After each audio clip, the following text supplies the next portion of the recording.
Welcome to the Lights Out podcast. This is Chris Lights Out Lytle, and this is our journey to document the history of mixed martial arts. I have brought with me my friend, the MMA detective Mike Davis, and together we will preserve the history and hear some great stories from the world in the era of the no-holds-barred. Thank you and enjoy. Welcome back to the Lights Out MMA History Podcast. I am Joey Venti. I'm with the host of the show, the MMA detective and Victory J.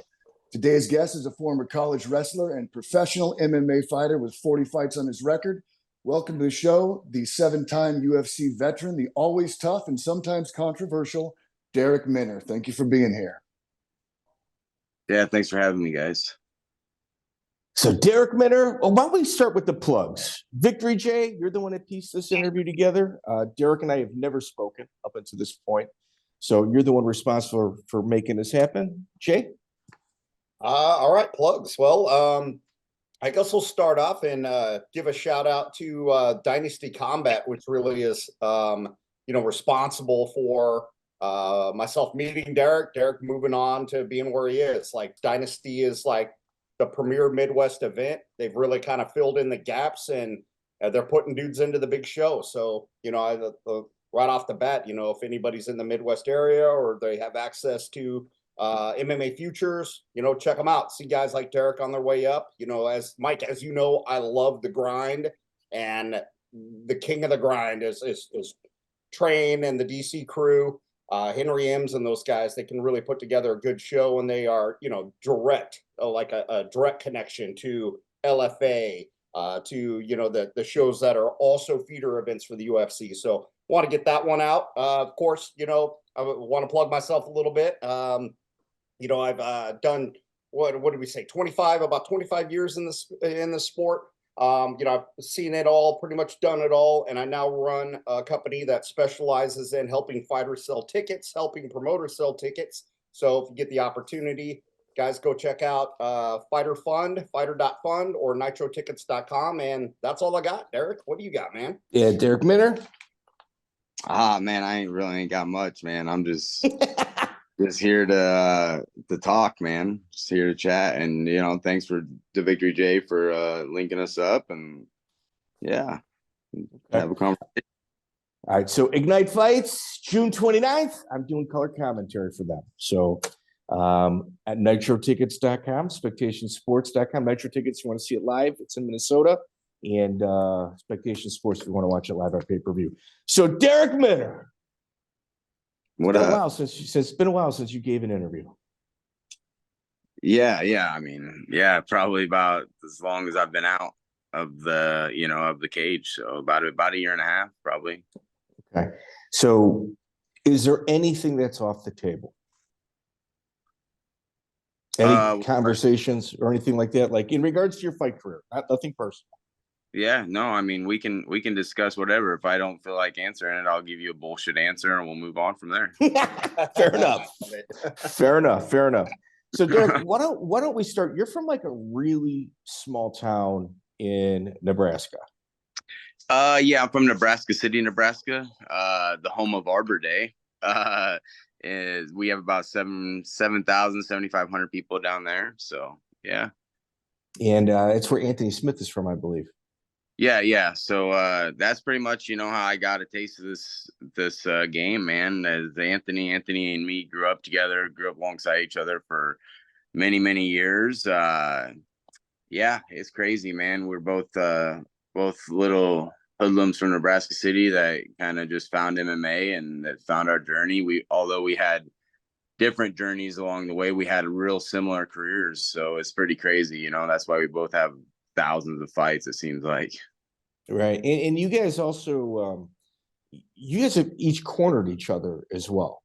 Yep. I was cornering him before I ever even fought. I cornered him in Strikeforce and the VFC and all that stuff coming up, and he did the same. Probably about, I don't know, probably stopped that when he kind of took different route and went to another gym and stuff, and although we still friends and whatever, that's what happens. And so we just had different journeys at that point, but we're grow up together when it comes to the game. So Victor J, when does Darrick Minner first come on your radar? I believe he was fighting as an amateur, and I was regulating for the Nebraska Athletic Commission. And the things that really made me like recognize him out of the crowd, there was actually a couple. One, he fights in really unusual places, man. I mean, there are, in my career of seeing fights, I remember just off the tip of my nose, 3 very distinguished, like the movie that had Kevin James in it with Here Comes the Boom, where it was like, this is like where I remember him. So I think the very first fight, and I know there's plenty, but the one that really comes to mind, we were in, I don't even know, man. It was a smaller town, may have been Nebraska City. I don't think it was, but it was in an old abandoned grocery store. that was Nebraska City, Okay, so Northwest Fight Club. Northwest we Fight had the fight meeting. The fighter meeting was in like the walk-in cooler. It was like a completely gutted grocery store. And I believe you won a title that night. It may have been the amateur title. I'm really not sure, but that was the first match where I was like, holy crap, one, this kid's good. But the other thing is that there is, we talk about it quite often, that there is just a mean streak that guys have, and you can just tell there's fighters that have it and there's guys that don't. And Darrick is one of those guys where even though he was, far, plenty of weight classes below the rest of us, we're just like, screw fighting that kid. This kid will hurt you, that sort of thing. But beyond that, he's fought anywhere, anytime kind of. It was a couple fights were in an auto lot, like with cars all around us, and it was like Larson Motors. One was on a ball field where the rain, just like in the movies, man, the rain were there. We had 2 matches go, and in the middle of the fight, the rain hits, and he's ready to roll. And I believe we had to cancel the fight because there was lightning or just something crazy like that. That's so right. what beyond the UFC and any of that sort of stuff, before he even got there, those are the things that I think of. And whenever we sit around and talk shop about, hey, what's the weirdest thing that ever happened? I'm like, well, we've done a fight in a grocery store. We've done a fight in an auto lot. We've done a fight in a thunderstorm. Those are things that you see and hear about, but not a lot of people get to have the opportunity to see that, let alone do that, to actually fight and be in those environments and just say, screw it, put the gloves on them, go. Yeah. There's a lot of boxes like, all right, so Jay and I have known each other for damn near 25, 26 years, and we've ran in different circles, but the independent grind, like our body of work within the independent grind, dude, you'd be hard pressed to find somebody that has been around as many circles as we have. And there's boxes that certain fighters check, and you do that. And there's like those grimy little check marks that are just that we enjoy. And your first fight on record is against Dylan Henry. And it's December 16, 2011. It was the amateur fight. Is there anything prior to that? Oh, yeah. That would have been, so the fight in the grocery store was before that, probably 3 fights. I probably had, I think I was like, I would have to say I had 7 amateur fights before that, 7 or 8 on different crazy places that, he talks about the grocery store, but my second fight ever was on a racetrack, and I was the second amateur fight. It was in Brandon, South Dakota, and I was the second fight, and it was at like 11:30 at night because it was so hot that it was just slippery, and it was like December 31st. They did it outside on racetrack. The mud was spinning all over the cage, but yeah, there's probably 7 fights before that, I think. Okay. And when you look at your pro career, it starts with Dominic Blanco. You actually lost your first pro fight. Yeah. Was it the first fight you had ever lost? No, I had lost once, a decision as an amateur, and then the fight right before that, I was actually suspended for fighting after the fight ended with my opponent because it ended controversial, and we ended up getting into an exchange after the fight. And then I was suspended for 7 months because of that, or 6. It was like 5 or 6, and then I ended up fighting my pro career starting off right after that. So. Okay. Yeah. So, ladies and gentlemen, we said those grimy little boxes that needed to be checked. that answer right there. It's Jay. Is that what we're looking for? Yeah, that is the what is the word is like one of those things that you personally find enjoyable, but they're kind of on the vice side. It's like they're frowned upon. Publicly we're like, yeah, we don't really like that, but yeah, we really do. Yeah, a little controversy. Okay, well, we can fight now. That fight was crazy. This kid had two little 135ers in his corner that jumped the cage, and then I had Anthony Smith and Ryan Jensen in my corner jump the cage, and then the whole it was insane. So it was so crazy. That's that's a corner I wouldn't want to mess with. That's for sure. Oh no. Well, when you look at your independent grind, it's pretty interesting. It seems like you rack up a couple wins in a row. Then you lose to like Chad Obermiller. You rack up a couple more. John Duvall, who was 5-5. A couple more. Luke Sanders, who was 7-0. It seemed like there was Jesse Arendt. It seemed like if I had to put anything, just looking at your career online, it's a mental hurdle he's got to cross. Yeah, and I think I was learning on the job a lot of the times. I wanted to fight so much that I didn't slow down enough to like actually focus on like certain aspects. I just wanted to like if I fought, win or lose, I wanted to fight on the table to keep me motivated, keep me in the gym, rather than taking a step back and like having to get a real job and figure it out that way. You know what I mean? And that was pretty much the way it was. And so, I mean, all those fights is crazy. All the fights that I feel like that I've lost, especially early in my career, I was dominating until I wasn't, right? Like I get caught in a triangle, but I was beating his head off the mat before then. Or John Duvall was on his back and I was punching him and I ended up in an arm bar somehow, like as he was waking up. So it's just like one of those things that like a lot of them were mental battles of just like learning on the job, I mean, on the independent grind, you also had some issues with weight. Yeah. Well, I was cut a lot of weight. Like, what do you usually walk around at? Right now I'm like 65, 70, and that's what I've been walking around with my 145 cuts, which just have always been a lot better than when I was trying to cut 35 as a grown boy, and I just stayed there for way too long. You know what I mean? And that's just kind of what happened. Chico Camus was one of your opponents, obviously former UFC veteran. Will Shutt, who fights BKFC. Will, I've got a ton of respect for, 55 Club member. An OG. Yeah, big time OG. Fernando Padilla, and I'm not sure 8-1. I'm not trying to only bring up losses, but what I want to do is just kind of establish, dude, ain't nobody gave you anything. You were never gifted. You weren't one of those like West Coast guys that has 3 or 4 fights and they get their first fight in UFC against an opponent where they're the favorite.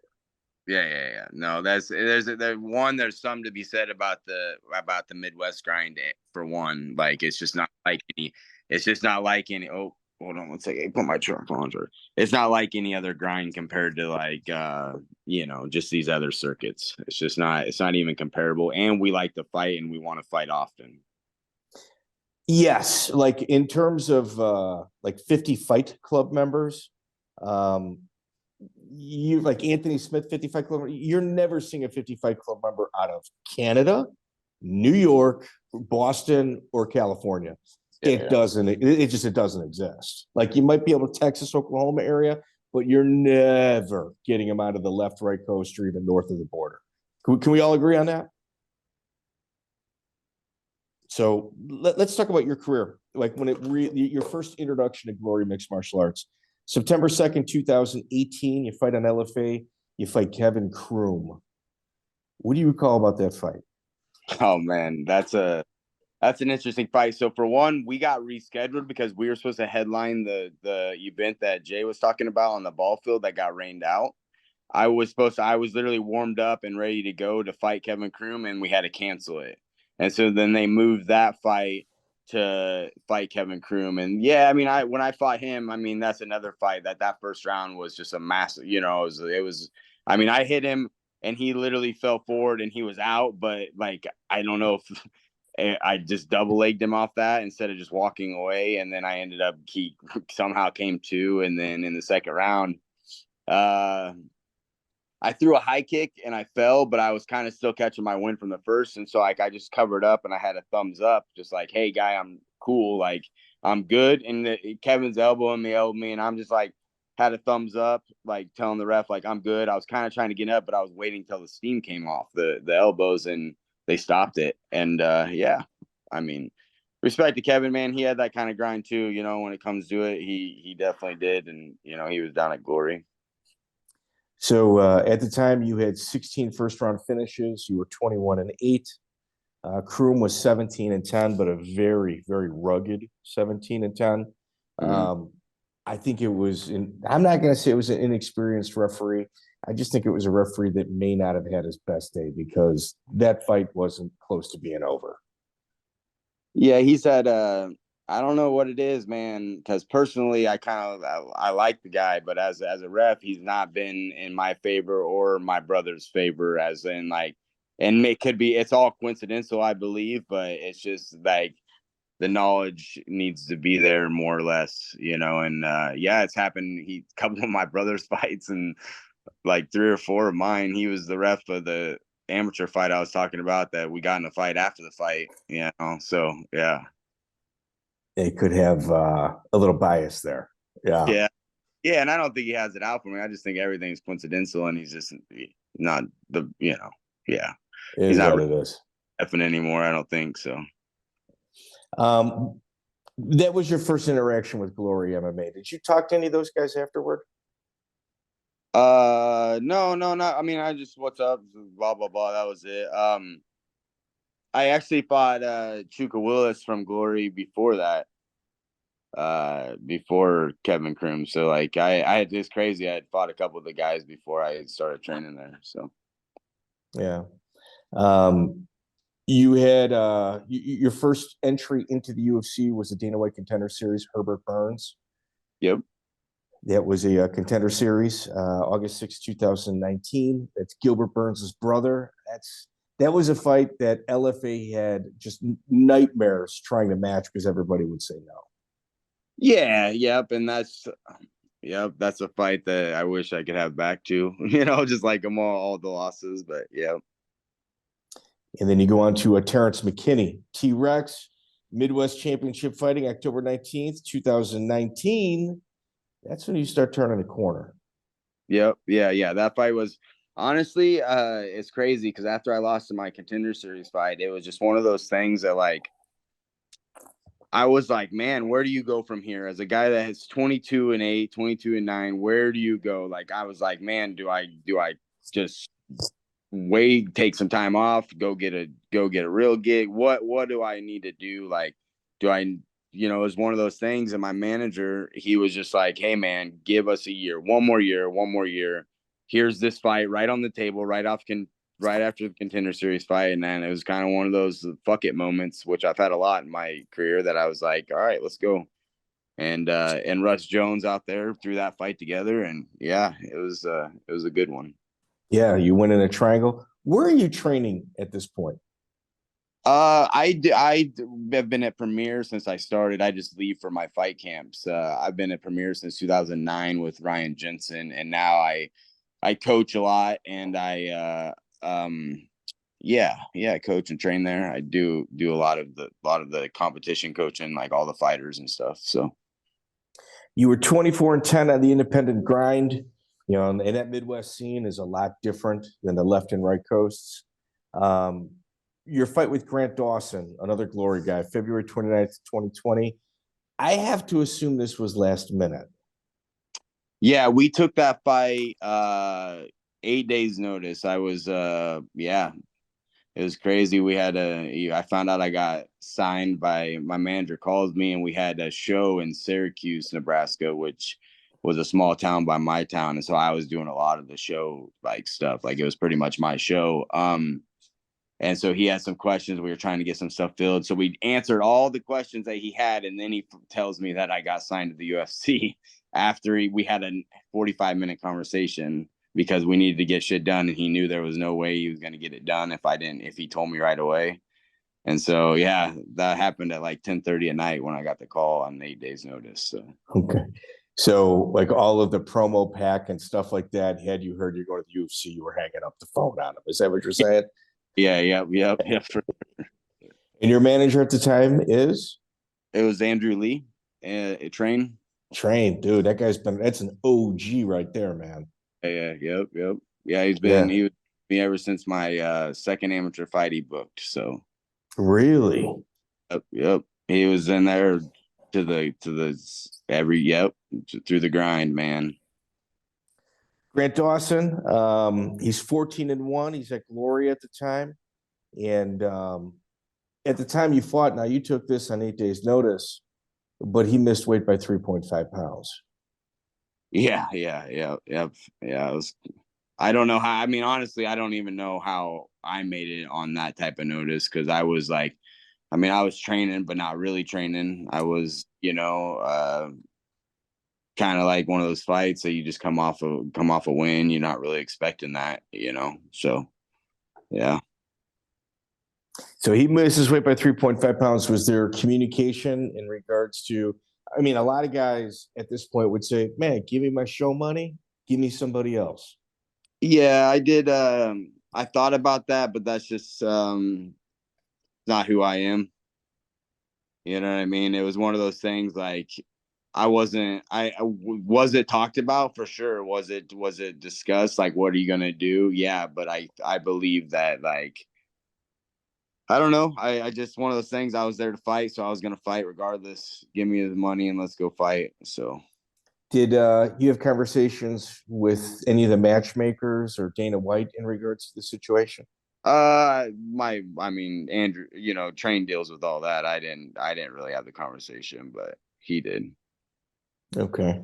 Yeah. It's, you would figure that's a huge favor, because you were not wrong, but if you took your show money, they might not get you a second fight because it's last minute.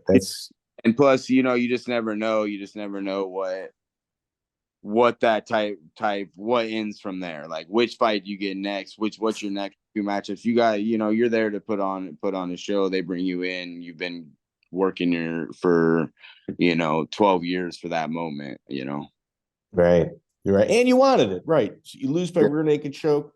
Grant Dawson, at this point, he is got a rocket ship for trajectory, and almost one of the UFC darlings starting to become one of the UFC darlings at this point, because outside of that fight with Bobby Green, he was getting a pretty heavy push. And he was in some trouble though early with our fight. Yeah. I had that guillotine. I had it close, man, but yeah, for sure, man. Grand stuff for sure. Yeah. Jordan Griffin, June 13th, 2020, it gets canceled. Yep, I was that was the one issue that I had. I got sick right before during the weight cut night before, and they made the call to hydrate. So the UFC PI people did. So was that difficult having to explain that, because you've got two matches in a row, two different angles of the same situation?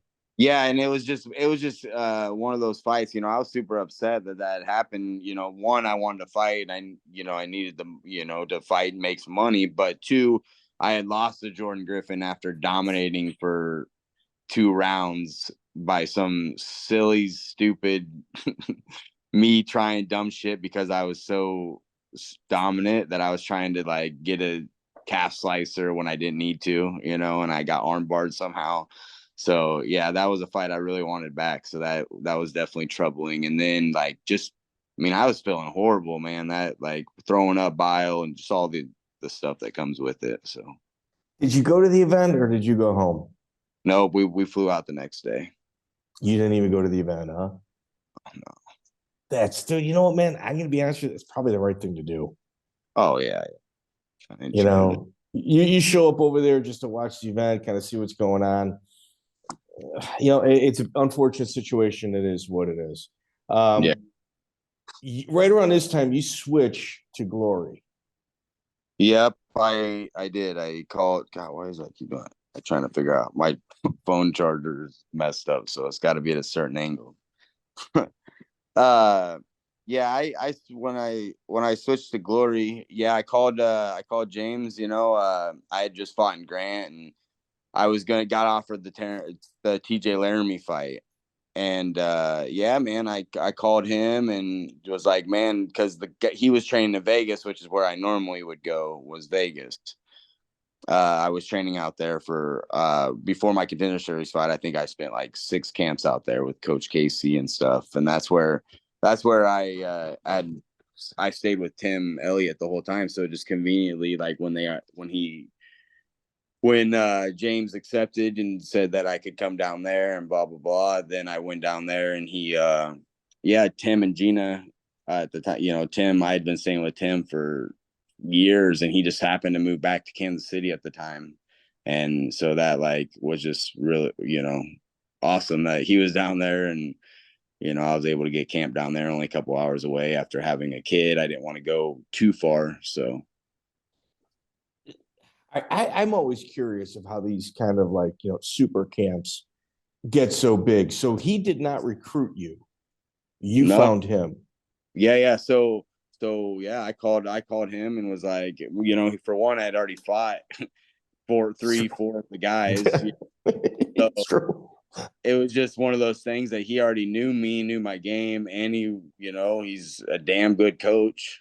And so and it was just one of those things that I didn't know where I was going to go for it, and I had to go somewhere, and I only took it on 4 weeks notice. So it was one of those, I only had a few weeks to prepare. So Victory J, you're obviously somebody that it's got a discerning eye for talent, and you obviously saw Darrick's fight with Grant Dawson. Where did you think his ceiling was going to be once he truly dedicated himself to fighting, like at this level? Well, that's a good question. It's just a lot of times it just comes down to your gut. You see somebody and you're just like, you just kind of know, all right, this guy's got it. And I was, you're asking about fights, and I'm over here milling it. And I remember sponsoring Darrick for a while when I had Cage Ticks, and he fought in this event called Centurion, which it was a one and done, but dude, it was a sick event. Like Drew Dober was on it, Kevin Gray was on it.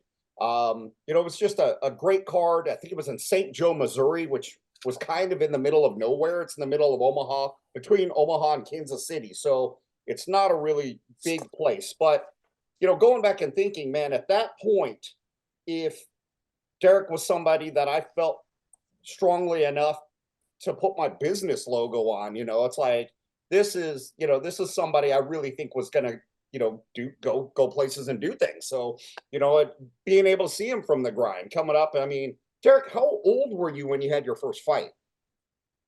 19. Yeah. I mean, these guys are coming strong, man. So Jay, that's one of those boxes that were checked, like either in high school or directly from the graduation podium, if that was even like an available option. Right. and that was it, man. I mean, the boxes get checked. Fun to watch fight.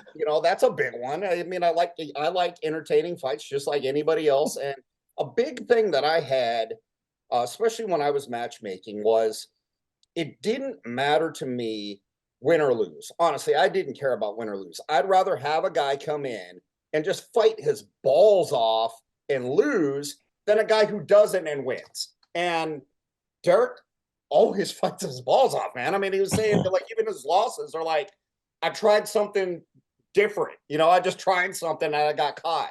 I love that. I love to see crazy stuff in the cage. I love to see guys who take chances. We would never see the Patisse off the wall kick if he wasn't willing to take that chance, and that became a highlight reel. It's stuff like that I absolutely love, and when I see it, and it's great, and that stuff sticks with you. Darrick, have you ever heard Deion Sanders describe the types of like players for what position that he's desiring for recruiting? Oh yeah, kind of. I mean, just the gritty, right? I mean, I don't know. He talks about linebackers, single mom, no dad. If he ain't doing this, he's going to prison.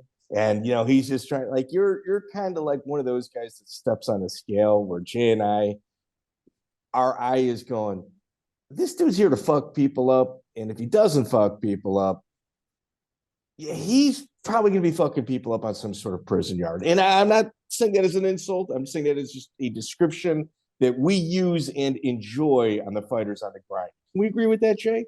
I think on or off the streets, a fight's going to happen one way or another. So right. Whether he's getting paid or not, he's that's fine. right. That's agree. Darrick, any issues with that? Nah, man, that's the thing. Like, I mean, I've been doing this my whole adult life, so I don't know where the hell I'd be, or what I would have done without the game through my 20s, because who knows, So Yeah, and how many times rather than being in a bar, rather than being at a party, you're at the gym, or you got to wake up early the next day. Like, fighting for guys like you, it's kind of saved your life.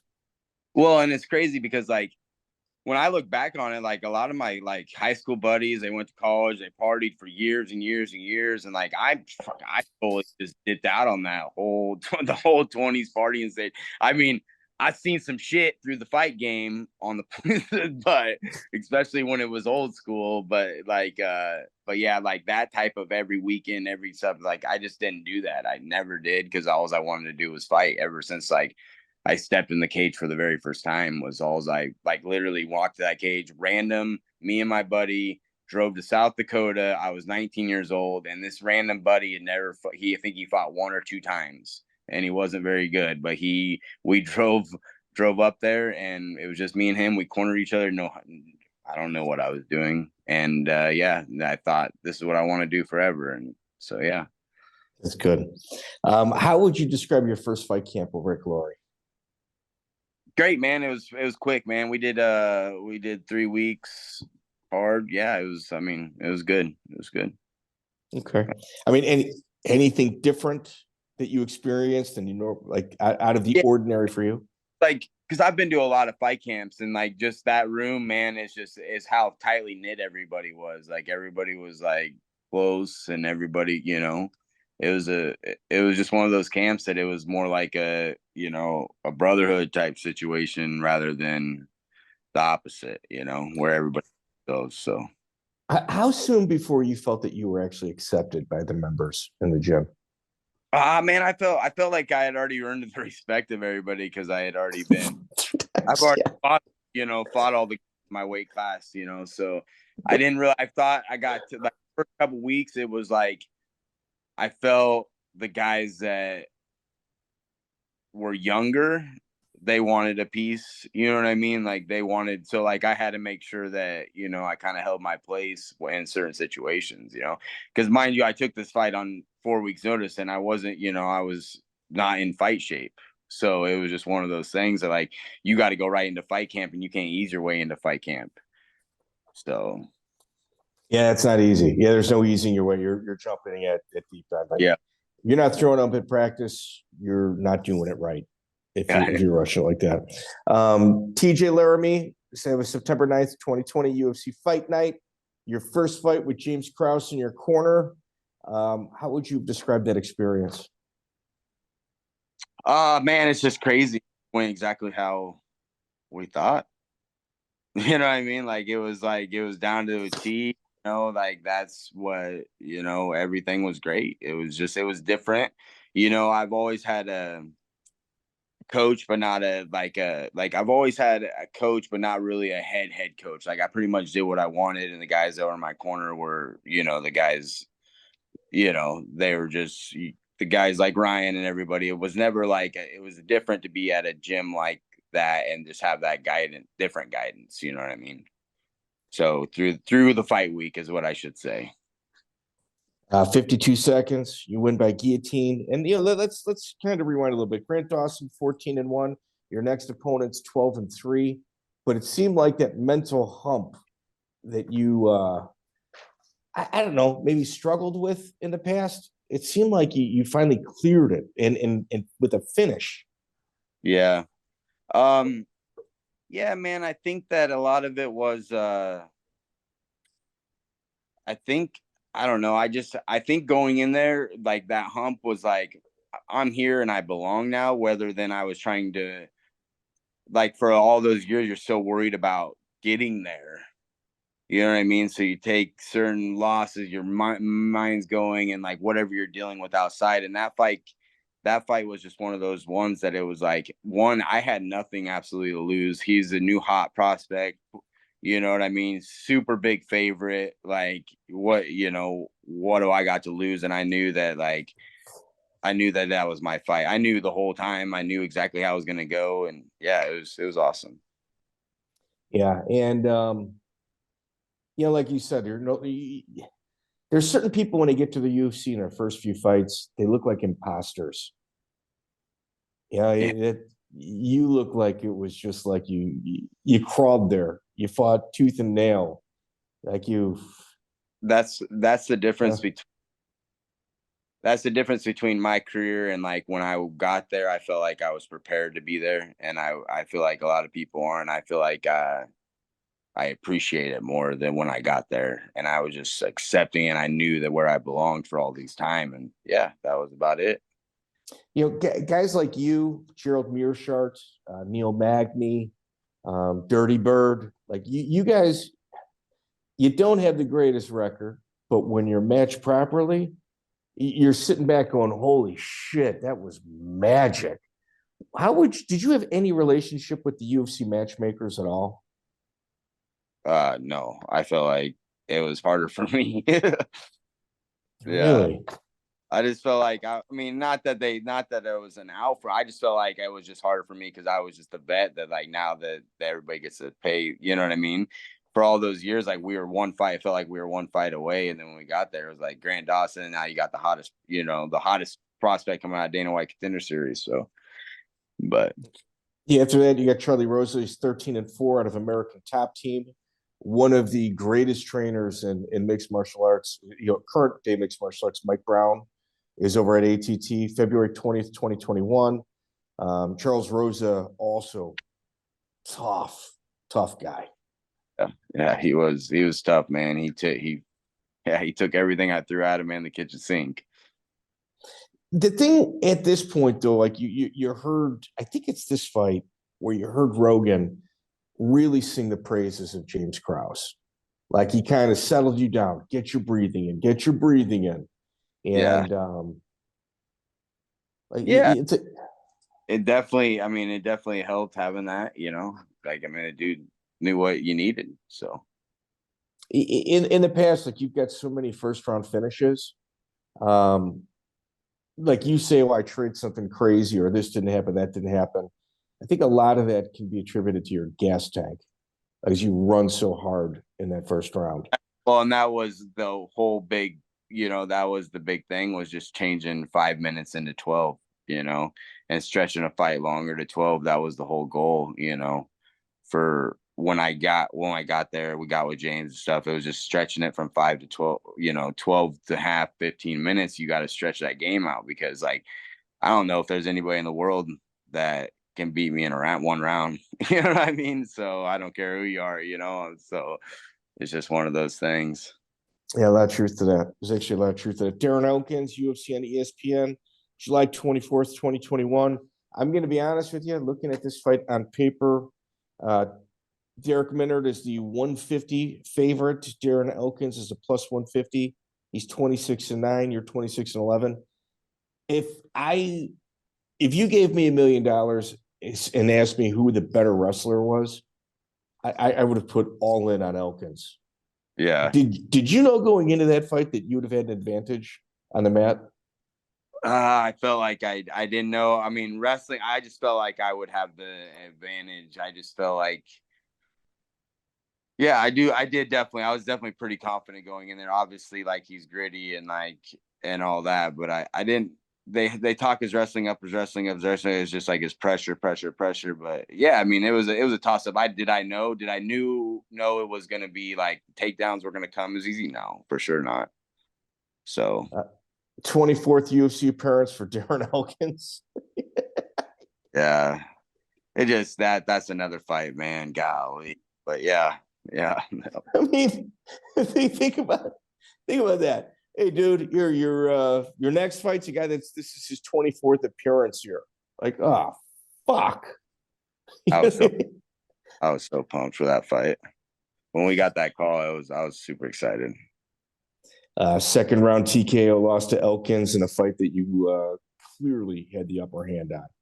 Yeah, it's crazy to think, like I felt so good going into camp, going into camp, and I had actually just finished my antibiotics the day of weigh-ins for staff right before that fight. I mean, obviously it was the first time ever even saying it, but yeah, my gas tank definitely took a toll, and I threw 4,000 guillotines in the first round too, so that didn't help. So Elkins 191-9 high school wrestling here in Northwest Indiana, which is very respected across the country, two-time state champion.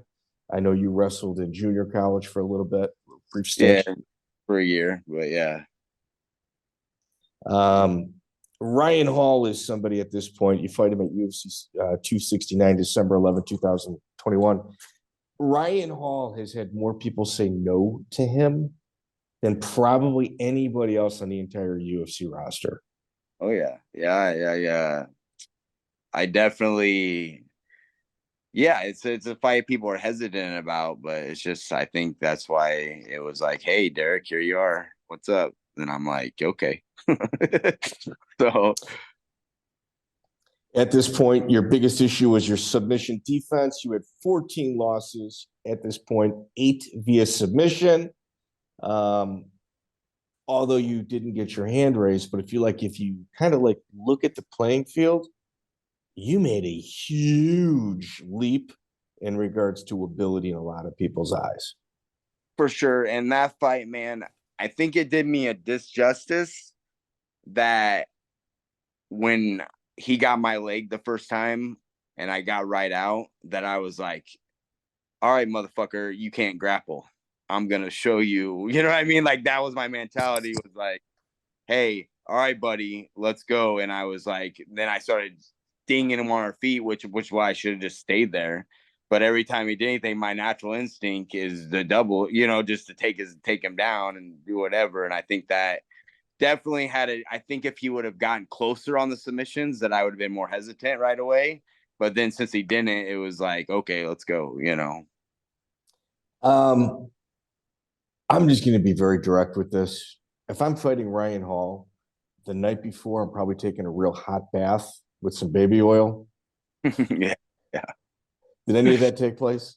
No, I wish it was liquor. Actually, I don't, because it wasn't like I was ever in any real danger in the fight. It was just one of those things that I worked against myself, which I have done a lot over my career on the, with that guy. Like, I mean, I landed uppercuts from the ground to the ceiling, and his head was like like one of those little pixie heads, whatever they are. And he would just go against the fence and roll, and my natural instincts is to go to the ground. So I just took over. Wow. You got a fight against Damon Jackson, June 4th, 2022. It was canceled. Yep. Yeah, I got concussed, I think 3 or 4 weeks out, bumped heads. I was back home, and I had just had my second daughter. And that week I was there training, and me and one kid just bumped heads, and you get Pure to that accident, huh? Yeah. The kid has a big old melon and just cracked me, and my big old melon just boop. All right. At this point, where are you at contractually in terms of pay? I was on right before Ryan Hall, I just signed my new deal. Okay. And so this would be, like, as in money wise, I don't remember. Money wise. I don't remember. It was in the lower 20s. Lower 20s. When you fought Ryan Hall, what do you think you made if you had to get from your head? Oh shit, I don't know. Make 18? What? Did you make 18? Like, as far as after everybody's paid and stuff? Yes. Oh shit, I don't know. Probably less than, but yeah. Less than 18,000. I'm probably a little, yeah, probably right around there, I guess. I'm just Okay. trying. No, that's okay. I mean, that's here. Let's call it Yeah. 18. I mean, it's neither here nor there. Yeah. 18,000. We're talking. It's December 11th, 2021. June 4th was your next scheduled bout. So Yep. 18,000 is right there. Like that's not a lot of money. Yeah, to yeah, have. yeah. And I just, yep. And then you get canceled. Yep. Right? So August 1st, 2022, James Krause was on the MMA Hour, and he said, I make more gambling in MMA than I do anything else. Okay. Yeah. What was the gambling culture like in that gym? Oh, I mean, I think it was just, I don't know. I think it was just one of those things that it was, I think it just happens everywhere. I think everybody's, in any gym as far as that. I don't know what you mean by culture. I don't know. Well, was it talked about? Was it encouraged? I mean, for sure it was talked about, for sure. I mean, I don't know if it was encouraged, but I think it was definitely talked. I think it was just something everybody did. You know what I mean? I think that like a lot of fighters, not just there or wherever, everybody just one of those things that got popular at the right time, I guess. James Krause also claimed to have a Discord of over 2,000 paid subscribers, which means like that guy, in terms of knowledge and understanding, he was in tune. So much so. It was definitely, obviously everybody's seen he was a wizard. He's, when it comes to game plan, watching people, knowing matchups, yeah, for sure. James also said that he controlled other people's accounts, and let's put it this way: the sports book, James Krause was just had them in his sights, and he picked them off at every opportunity. And if he's good at it, it is what it is. And truth be told, at this point, it didn't go up against any of the UFC policies. In fact, they put his 1% podcast on Fight Pass. Yeah. Right? Yeah. Yep. Fantastic listen. He's on Fight Pass giving his picks and why. October 17th, the UFC claimed to have sent out a memo updating their gambling policy. And then they later retracted and said, well, the fighters were told. Did you receive the memo, or were you told by anybody from the UFC staff? I think that when it came to like their change, I don't even remember, honestly. I couldn't tell you. I do remember probably getting a letter. I don't know if it was the week before or the week after my fight about it, or it might have been way before. I don't remember. Let me help. Was it an email or was it a physical letter in the mail? No, it was an email. Okay, so it's one of those emails where check this box, hit okay. I don't think it was a check this box. I think it was just a letter. I don't think you had to approve anything or anything. Okay, that's fair. I'm just by memory, because I've been fighting for 15 years, mind you, but by memory, it was just an email, and there was no like check this box or like okay anything or anything like that. So you may or may not have read it had you not checked that email or wound up in your junk or spam. Okay, that's fair. And there's no wrong answers here. It's just if you're not up front and center going, oh yeah, it didn't stand out at the time. No. Okay. October 17th, 2022, the UFC claimed to have sent out a memo that changed verbiage. We got that. Code of conduct. At the same time, although at the same time, they never made James Krause discontinue his Fight Pass podcast about gambling. It's weird. November 5th, 2022, UFC Las Vegas 64. So we established $18,000 with a fight canceled in between. What's your bank account look like at that point? I had two dogs. Look like I'm a broke ass fighter. I mean, hello. Yeah.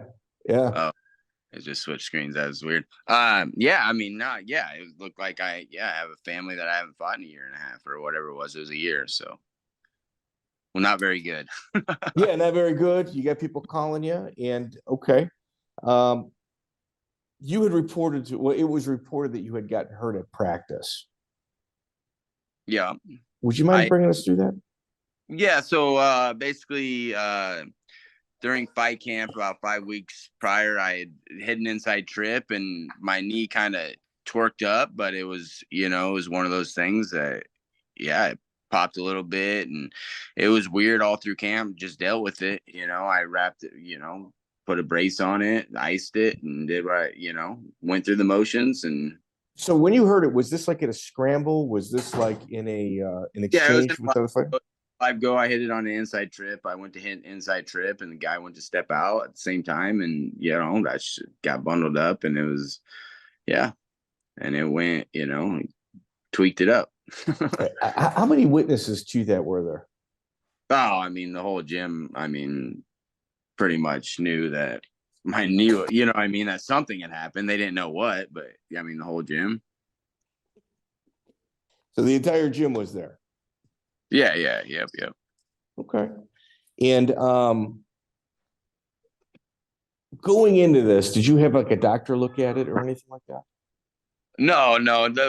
So what I had happened was I was hitting pads up here at Premier on a Saturday right before we left on Tuesday, and Doc Conroy, he's the doctor up in he specializes in knees and shoulders and all that stuff, and he is also ringside official for the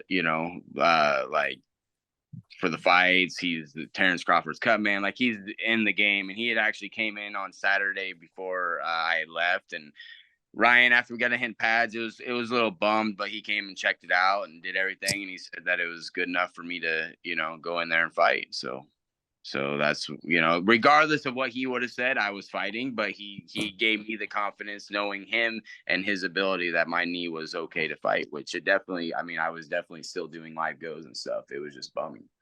But no MRI or anything. He just kind of took a look at the knee. Yep. Okay. And then did you participate in like any of the open workouts at the UFC event? Yeah. No. Okay. Did when you had your physical with the commissioner in Vegas, with the doctor, I should say, in front of the commission in Vegas, was there any issues or were there any questions from that doctor? No. Did the squats, did the jumping, did everything, like normal. Were you ever asked by anybody from the gym? Did you receive a phone call or anything like that from anybody? For the gym? From anybody? Did anybody call you telling you, "Hey, man, we got this scheme. We can make a lot of it. We can a lot of money." Hell no. Zero. No. Never. Zero. Never. Okay. So you go into your fight with Shayilan. I would like to try to pronounce this name, but I know Nuerdanbieke or some Nuerdanbieke. The comment section is going to be brutal. So I'm glad you did that for me. Yeah. Darrick, what were your thoughts going into this fight? I had obviously the bum knee, but I definitely thought we were going in there. I was going in there to win. I thought, just thought I was going to catch him in something. I thought I was going to be able to, he was going to shoot after I kind of hit him a couple of times. I thought if I roughed him up, he was going to shoot. I was going to catch him in a choke, and we were going to go about our day. That's what I thought going into that fight. So 4 hours leading to the event, they noticed an unnatural move in the money line for Shayilan. He went from a minus 220 favorite to a minus 420. You went from a plus 190 to a plus 330. To lose by KO, it was plus 300 to plus 155. A guy that's got no knockouts. So did anybody from the UFC talk to you prior to entering the cage in regards to this? Nope. Did they talk to your management? Did they talk to? No. I had no clue about anything until I got back and it was getting blown up on my phone, on my social media. Really? Yep. So in 2015, the UFC Fight Night, Leo Kuntz fought Bang Tae-hyun. And prior to the fight, the UFC people actually went into the locker room and addressed the issue. I know 2 people went to prison over it. Bang was supposed to be paid $87,000 to lose. He won by split decision. When there was also an investigation launched into Mark Homnick versus Eve Edwards. Mark Homnick was a plus 600. And although he beat Eve Edwards, there was a lot of money coming in from Canada. And there were some questions in regards to that. So social media is the first instance that you knew that, some people were looking at it. Yeah, I didn't have any clue. I got back to the room after being looked at, and then I don't know when I turned on my phone, but yeah, it was a while after. Probably sat in the room for 30, 40 minutes, and all of a sudden my phone just is blowing up, and I'm getting random threats. I was just like, what is going on? And then I found out with everybody else. So all right. So who was the first person to talk to you from the UFC? Nobody. I haven't talked to the UFC since. So nobody asked you about this from the administrative side in the UFC? No. Ever. No. You've never talked to anybody from the UFC in regards to this? Nope. I talked to the commission. I got the only thing I've gotten talked to by the UFC since I left there was an email getting cut. That's it? Yeah. All right. So the concerns in regards to the wagering and stuff like that, like you said, the commission, like what was that conversation like? I just talked to the commission. They didn't really say anything until initially they just called about like my pre-existing injury and obviously not stating that I was injured on the physical sheet. And at that point, I was just supposed to get a 90-day suspension and move on with my career and deal with my injury. And then, and then that got pulled. And this is, that's about it. They asked me, I told them I'm open arms for whatever they need me to answer them, and haven't really heard much since. Did they check your text messages? What's that? When the investigation, they said there was going to be an investigation of this. The FBI got involved here. Let's go through the timeline. November 6, 2022, Matthew Holt from U.S. Integrity announced that they were notified by several different gambling organization sites that suspicious betting activity and that they were launching an investigation. So Matthew Holt, U.S. Integrity, did he ever contact you? No. That's interesting. I don't. No one's ever. Yeah, I've never been contacted. Okay. I just, you got to remember. I'm in the no. I don't really know much about that either. So.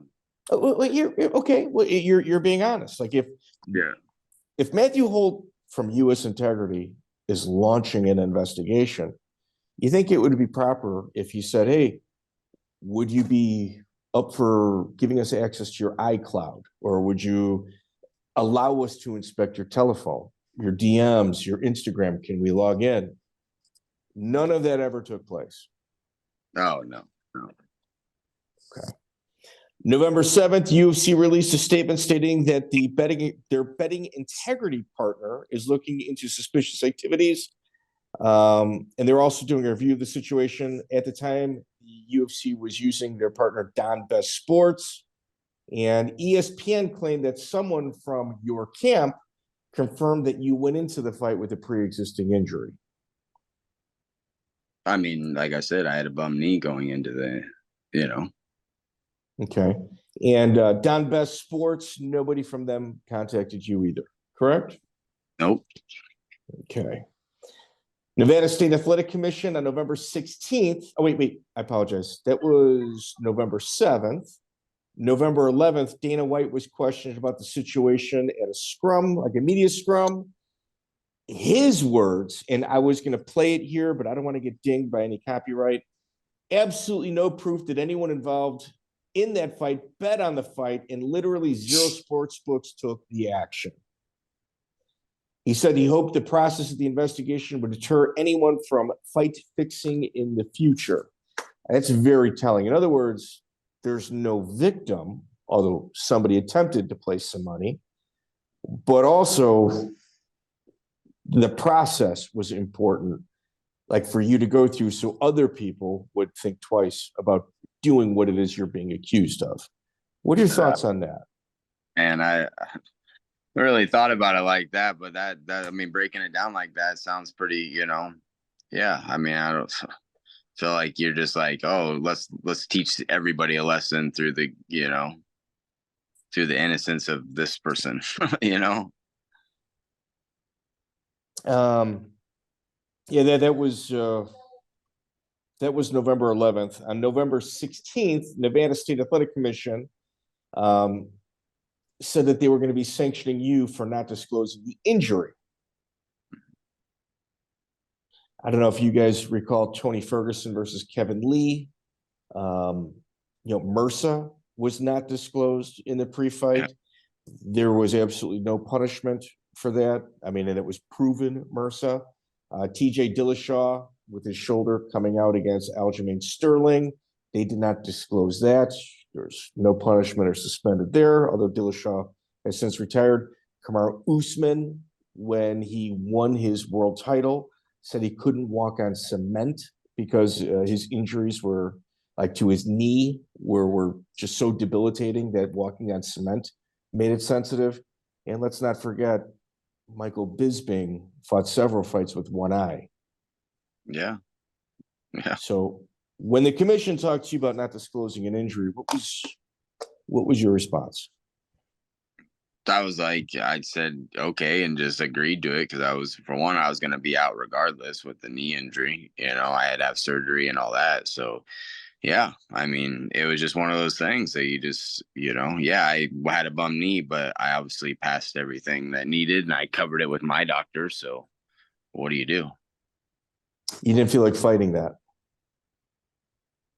I mean, why would you fight in 60, 90-day suspension when you're out for a year? I hate to say this, dude. I hate to say this. Like, you're one, that's logical thinking. Two, hey, you don't have money to get an attorney anyway, And three, did you have insurance at this point? No, not like not my own insurance. So you didn't have your own insurance. So you had an injury. Had you not fought, it's entirely possible you never would have fought again because it needed surgery. It would have gotten progressively worse. Possibly, right? Possibly. Could have very well done the same thing in training, like kicked and then not had nothing much, Okay, so you needed surgery. Possibly you had it. You didn't have insurance and you were broke. So those three things right there, those three things that you just mentioned, have been mentioned so often in past podcasts where Chris Lytle has said, yeah, I've seen guys with like 20-second fights going, yeah, I tweak my back, hit this, hit that. And they're all looking at each other going, yeah, you don't have insurance either, do you? Nope. We got to get our surgeries here. It's a strange relationship between you with your necessary to like comply with USADA and then not having insurance and not being able to pay for your own surgery in order to continue your career. Like, it's a weird area that I don't think has ever really been addressed. Well, and when it comes down to it, I mean, I'm walking in with a bum knee. How many times in my career, mind you, that was my 40th professional fight and my 60th fight overall, have I walked into a fight not being okay or having ankle, bummed something, you know what I mean? Like before the Charles Rosa fight, I tore my labrum and I have two major tears in my labrum, but I dominated and I never went and got it fixed because I was like, why would you change the momentum of your career right now?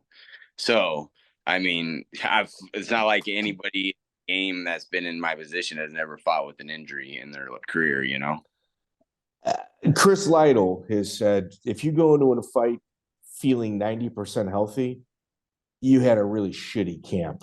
You're not supposed to come into fight night feeling 90%. That's too high of a percentage.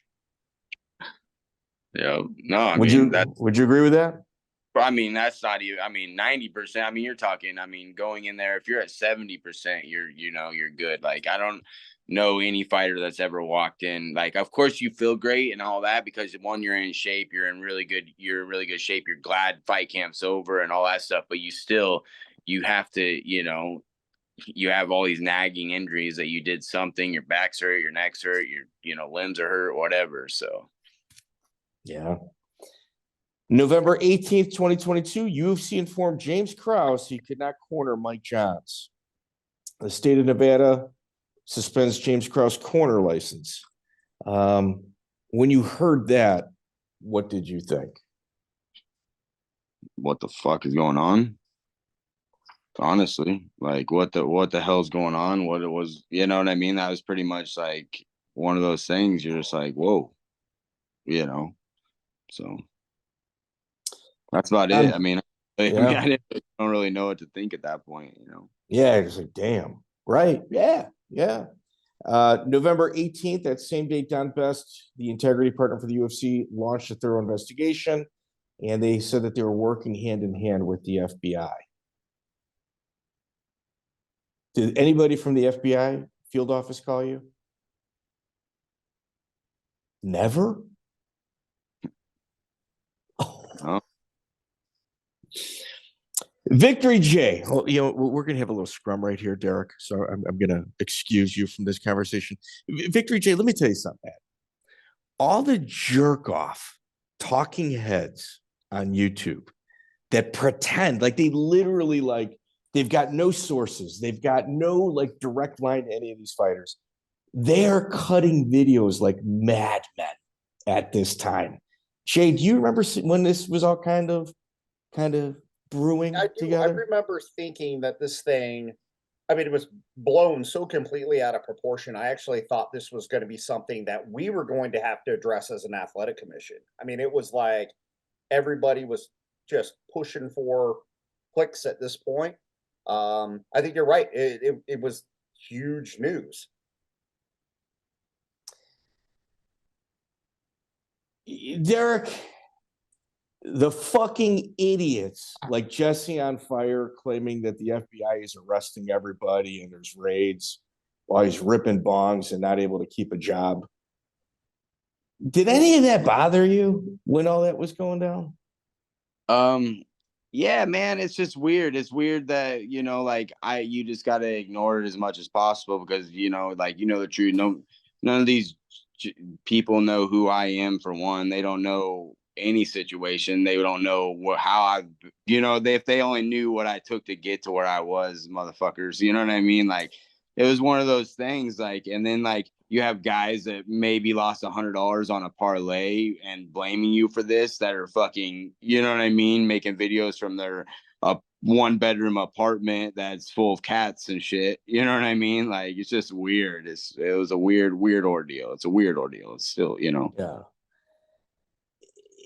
Not only is it a weird ordeal, but there's people that actually do have credibility. Josh Thompson, Big John McCarthy, they weren't pulling any punches with you guys either. Brendan Schaub. A lot of people dump on that guy. Like, you'd figure if anybody would understand, maybe not jumping to conclusions. And I like Brendan. Like, I genuinely, I love his fight picks. His view of the fight game, I think, is absolutely brilliant. I was kind of shocked at that. Yeah, I mean, of course you get sent that stuff, but it is they only know what they want. They only know what they know, and they're going to stretch it to what their sources are, who they're hearing it from. They might be hearing it from a guy, random 1-0 pro fighter in the freaking gym, and they're running with it. You just never know where all these people are getting their information, and it is what it is. But yeah, man, let me interject. I'm going to tell you where they're not getting their information. Darrick, how many fights did you have total before you got to the UFC on the independent grind? Before I got to you, I was 26 or no. Yeah, I mean, it's everything. Everything. Yeah, I don't know. 24 and 10, I think I was. Including amateur fights? So that's 24 plus or 34 plus 20, so 54. Okay. So you're a 50 Fight Club member before you even get to the UFC. And your attendance in regards to these independent grind fights prior to that, you probably got 3 times that, as many times as you fought. Victory J, how many independent grind fights do you think you've ever attended, been a part of? Man, I can honestly say that I've forgotten more than most people have watched. I mean, that is real. So thousands. Over 500. Yes. Over 500. Me too. Okay. Oh, fuck the fucking balloons again, dude. The last 3 interviews, I throw my fingers up like this and fucking balloons pop up. Hey, we're part of the 500 club. We get you know, maybe that's a celebration. Okay, so I'm on this. The people cutting these videos, like Jesse on Fire, he's never been to an independent grind show. Like anybody listening to that guy for anything other than just to laugh at a fucking moron, like, where are you getting your information from, that? Like, you can't do it unless somebody's got an independent grind like background. I don't respect them. Yeah, you know, yeah. I hate to say it, like, you don't. A guy 4-0 in the UFC, he walks into a locker room, and it's his UFC debut. Darrick, do you respect that person? Nah, it's not one of those things unless you're a Bo Nickel or somebody like that. You know what I mean? That's different. You got your special incidents, but it's a lot of those things. Like even like for me, like 8-0, 9-0 is just like one of those things. Not saying I don't have respect for them and they're not super good. It's just they don't fucking know.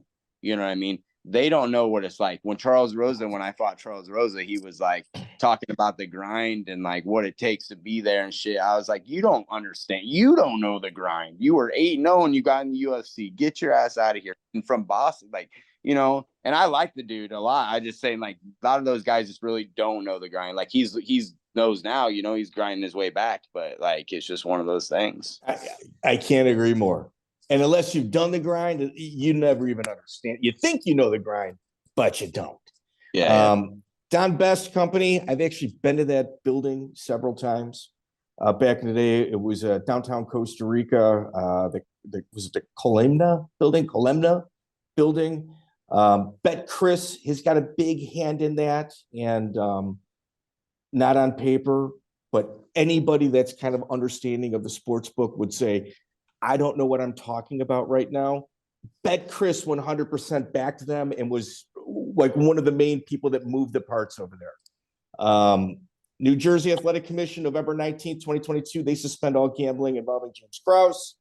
December 1st, Alberta and Ontario, Canada, those provinces suspend all gambling involving UFC.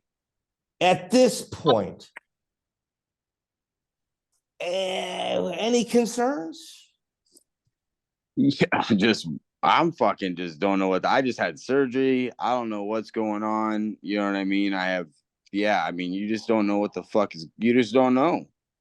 You know what I mean? I don't know what I don't know. I know if I showed up on fight day to win and I take a loss, only that I completely tear my ACL, my PCL in the middle of the fight in front of, main card slot in front of millions of people. That's what I know. And I was already, if you know, I don't like losing for one, and especially like that. And then you got all this shit coming along, it was definitely not a good time. Were you depressed? For sure. I mean, who wouldn't? Was I depressed? Yeah, I mean, you're definitely that, but I had a little baby at home that I was able to, I had my daughters home. I was able to, be with them. And, that was the only thing that gets a person, you just ignore all the shit and find joy in your children. And that's all you can do, Okay. We started this interview with, you're from Nebraska City, Nebraska. Under 10,000 people reside there. Yep. 7,500. All right. What's it like going to the supermarket at this point? I live in Omaha though, so it's not. Okay. Yeah, it wasn't like that, and it's not. It wasn't. I would go back and everybody, but that's the thing. Like, if you know me, you know me. You know what I mean? Like, that's one of those things. Like, I'm from a town that's a super. They have supported me from day one, and that I don't. It doesn't matter what situation, what people could say. I know that my town has got my back no matter who. Like, it could be the world against me, and I know that that little town has my back. So that's cool. I respect that. December 2nd, 2022, you get released by the UFC, and Hunter Campbell, I'm gonna summarize a statement right here. Effective immediately, fighters who choose to continue to be coached by James Krause or who continue to train in his gym will not be permitted to participate in UFC events pending the outcome of the aforementioned government investigations. Now, a government investigation would require you to talk to somebody from the actual government.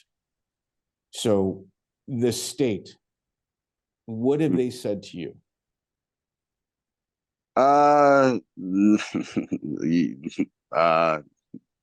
Nothing really. What's thing. Nothing really? Like what is it? It's like you're suspended nothing. For like they haven't really. I mean, nobody's really talked much. Like I just now honestly, it's like my knee is finally ready to go, and like we're ready, like figuring it out. But it was just like pending investigation. But it's like, what the hell does this mean? You know what I mean? Like, why are you just leaving people out here? You know? Oh, well, you're pending an investigation means like you and I, we're communicating right now. Yep. And you're answering questions. Did anybody from the state ask these questions like this to you ever? No, I think I talked to the commission. That's about it. Yep. What was that conversation like?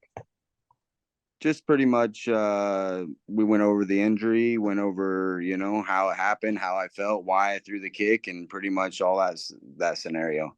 So what was the reason that you felt like a need to throw that kick at that moment? Well, go watch his fight with Steven Garcia, the next fight that he has, and tell me what he gets hit by and what he gets dropped by. And you'll see the reason that I threw a switch kick to the body is because his next fight, he gets dropped and finished with the switch kick to the body. And yeah, how crazy is that? Not looking good for the state in their argument for you fixing a fight. Is that what you're saying? 100%. Okay.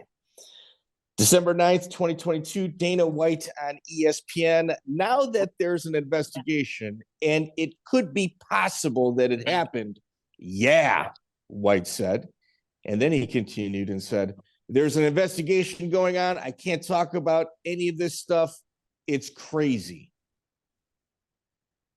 Yeah, that's when the actual retards within the sport really started making videos. Yeah. I mean, I pretty much ignored all that shit. So, okay. Still no phone call in regards to, how about this? Anybody at this point blank said, dude, did you fix a fight? Did anybody even ask that question from the state or the UFC? No. Okay. Okay. No. So an investigation's well underway is what we're surmising here. Okay. Which is what I'm assuming. I'm like, all right, let's get it over with so that we can release a statement saying, hey, here we go. Let's go about our lives. And here, and let me play devil's advocate here. There's two ways to go with an investigation.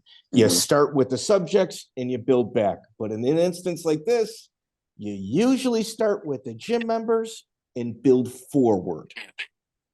Were any of your teammates calling you in regards to like them being questioned? No. Not a single one. But you got to remember, not a single one. I'm 3 hours. I haven't really heard from, no. Were you in communication with James Krause at all in regards around this time? Yeah. I mean, I just, like I said, I didn't say that, but yeah, I was definitely, I had talked to him a few times after, and, he was dealing with his stuff. I was pretty much dealing with my injury and being at home. And yeah, I had talked to him, and pretty much said that, he had nothing to do with that stuff. Did you ever think the feds were listening to your phone calls at any point? I mean, you just never know. I mean, even for nothing, they're listening to us always, aren't they? I mean, through my TV, through my phone. I mean, they can hear whatever I want. I talk about socks and it appears on my phone. But yeah, I mean, for sure, you just don't know. I mean, I didn't have anything to hide, so it didn't matter to me. You know what I mean? So as far as that goes. December 9th, that same exact day that Dana White put that press statement out, FAC 17 took place. No fighter on that card was allowed to wear anything with glory on it, which some did do that. They were not allowed to say that they're from that gym. And and I'm going to use air quotes here, abundance of caution, the UFC, they paid for the production, but they never aired it. Do you remember that? No, I didn't even know that. Yeah. Victory J, do you know how I know that? You're the detective, man. You know everything. Dude, I'm really glad you said it. You pull up, you really can pull up like stuff on me. I don't know. Come on. Okay, I really like that. I was actually the color commentator that night. Okay. And that's the only reason I know. December 10th, 2022, Dana White post-fight press conference. He was asked about the integrity of the UFC, and he says he has zero concerns with the integrity of the UFC. And if someone is stupid enough to illegally fix fights, they're going to fucking federal prison, which he is correct. If somebody is dumb enough to do that, they're going to federal prison. Dana White discussed things where discusses things like on the stand and we're ongoing betting investigation. Okay. So at this point, the FBI has not called you at all still. Okay. December 14th, 2022, Nevada State Athletic Commission extends suspensions of Darrick Minner and James Krause indefinitely due to failure to disclose a pre-existing injury. Did you have a hearing about that, or was just something that they sent to you? Yeah, I didn't have a hearing. I'm trying to think. No, I haven't really. Nope. I haven't had a You hearing. never went there? No Zoom? No like, hey guys, I'm here to participate? Nope. I'm just trying to remember the timeline. It's a big fog, when you're injury kids and all that stuff, and you're dealing with a bunch of fucking idiots. December 24, 2022, Jeff Molina pulled from his January 14th fight against Jimmy Flick. When I had talked to you about a source confirming with ESPN in regards to you being injured, going in there with an injury, and it was from a teammate, did you suspect who that was? No, I didn't. I mean, what? Did you even care? No. I don't really, like when it came to all this shit, I didn't really care. It is fucking. see, Victory Jay, that's the issue with this guy. It's just like, hey, dude, I didn't do it. You can huff and puff, blow my house down. Go ahead. I didn't fucking do it. It's there's no rattling here to where like somebody maybe not as seasoned or, as we said, doesn't check the boxes of one of those guys that we really enjoy on the independent grind. Hey, dude, all right, man, go be happy. Go ahead. Let me know when you're done. Let me give you my suspension. And, and then I'm coming back. It's okay. Like, I don't think that, I think that they were hoping for some sort of meltdown or some sort of public, reaction from you. You never gave it to them. And I think that's. Yeah, man. And I think that's just, it's one of those things that just been around. I was dealing with the knee injury. I was dealing with a lot more personal shit that I needed to attend to for the last however long. You know what I mean? It's just that shit was, was what it was. Like, I obviously couldn't change what they were doing at that point. So what do you do? Nah, smart move. January 12th, 2023. It turns out James Krause was working for an offshore sports book, ABC Betting. Who would have guessed? Like that's scandalous. Like, yeah, no shit. I hope he was. And they said he was also accepting payments. Dude, check this out. Through PayPal and Venmo. Oh my God. It's like let's talk about yeah, no shit. January 17th, the monthly Nevada Athletic Commission meeting, Jeff Molina was involved in a substantial way and is suspended for the duration of the investigation. Do you know anything about that? Nope. Were you and Jeff Molina pretty close? Nope. Really? Nope. I mean, he's in the gym. He's when I was around him. I mean, you become. Do you go out for drinks, dinner? No. I mean, I don't think I okay. ever hung out with him outside the gym. I mean, I just seen him at the gym and did that thing. But like, I just stayed to myself, man, when it came to everything. Were you surprised when like that stuff surfaced about Jeff Molina in his personal life? Yeah, I mean, I didn't expect it to be surfaced, but so you didn't give a shit. You didn't know. Yeah. I don't care what you do. Fucking just leave it away from. Okay. Like, I mean, it never, affected. Who gives a shit? Yeah. Who cares? Yeah. Good job. And I'll tell you what took place with him was absolute bullshit. And he can go back in his inboxes. You will see a message from me, full in support. What happened to him was wrong.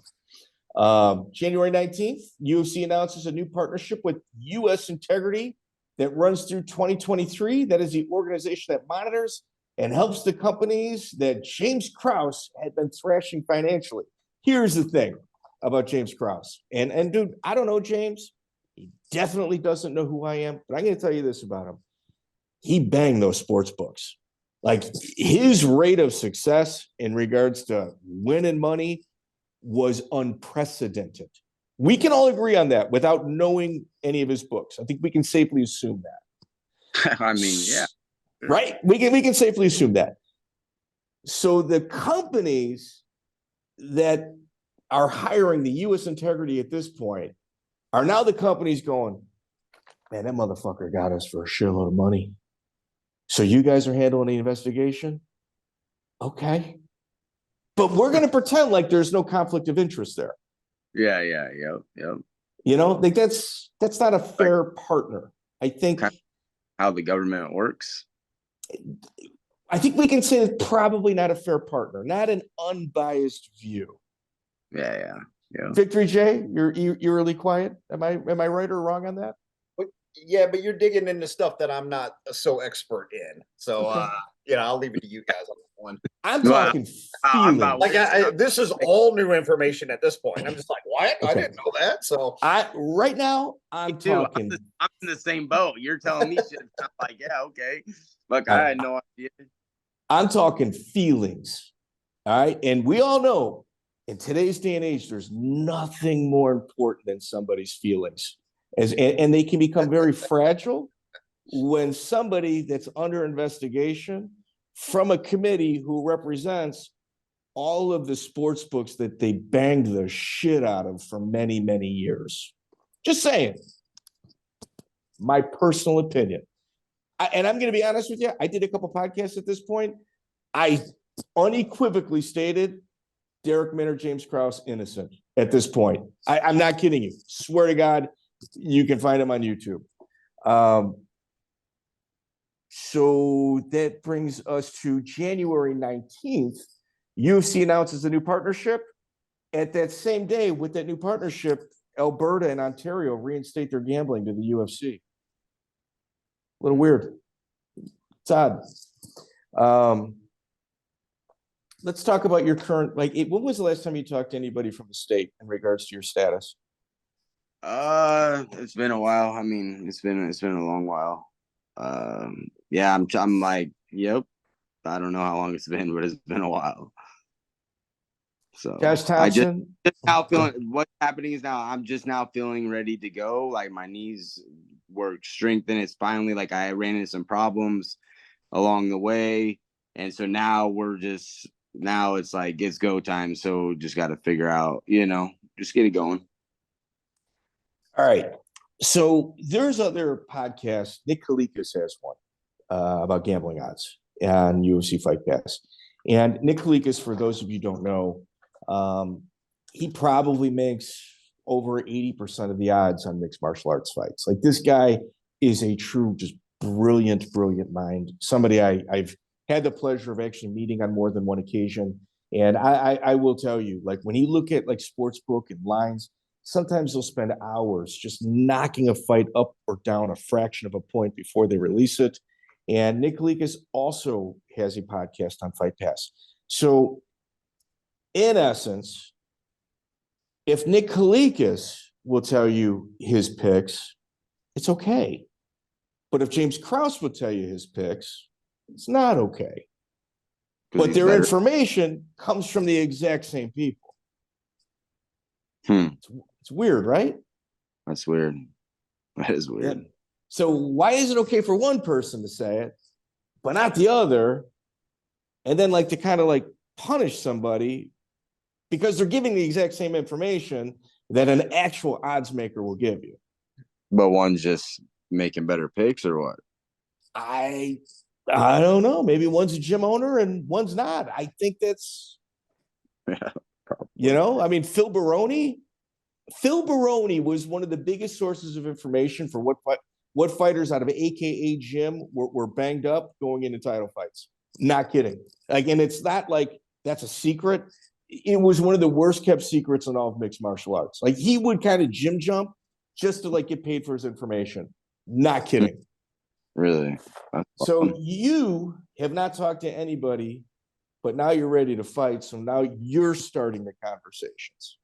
Yeah, I mean, I'm wanting to know what, like, it's time, like I'm wanting to get in the fight, man. I'm 34. It's time to go, like the knees feeling good, and just, yeah, that's what we need to go. Okay. Has any of your licensing been affected by this? Like, as in, you just cornered at the last BKFC.